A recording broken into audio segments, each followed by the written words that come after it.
Hello everyone, welcome to Rail Giants Museum in Pomona, California. This particular locomotive was built in 1927. It was originally built as a coal-fired locomotive, and it ran back east. And when they moved it, when Santa Fe bought it and moved it out here in 37, they converted it to oil. Mainly because there's not a lot of coal in Southwest United States, and so oil's a lot more prevalent, so that's, you burn what you have available. And the big opening right there, that's the firebox. And you can see a little photo right above it. That's what the flame jet would look like when it was operating. And so all that heat's going in that firebox, which then is surrounded by water in the boiler, which then boils that water to make steam, and the steam is what makes the train run.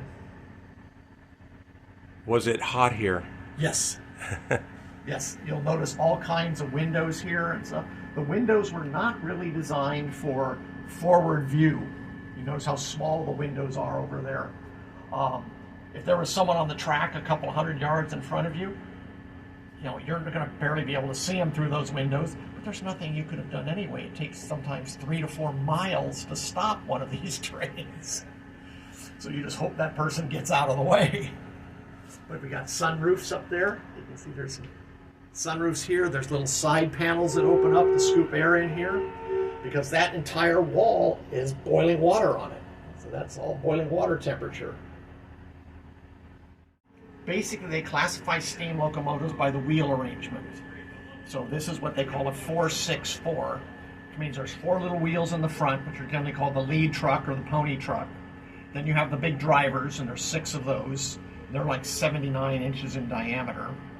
And then you have wheels under the cab, and there's 2 more sets of wheels under the cab here to help support the weight of the boiler and stuff.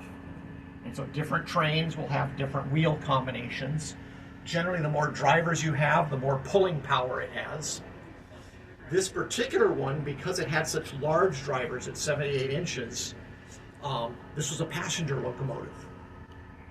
So the bigger the wheel is, the faster it would go, but the less pulling power, because the wheels are steel wheels on steel rails, and they'll slip easy if they move too fast. But pulling a light passenger train, relatively speaking to a freight train, this could handle 10, 15 passenger cars. Whereas across the way we have a locomotive that has 10 drivers, and that would handle 50 to 100 freight cars. Now this looks like it's been recently restored, nice paint. We just recently had it painted about 1.5 years ago. And so it's, what actually happened is, you may have noticed that there's a lot of bolts on the outer skin. Normally those are covered by sheet metal. And underneath that sheet metal is an asbestos batting. Back in the 20s and 30s, asbestos was the wonder insulator. And so they would put asbestos batting on, cover it with sheet metal to protect it from being blown away, and that would help keep the heat inside the boiler. Now what happened after almost 100 years is that sheet metal was starting to rust through and expose the asbestos.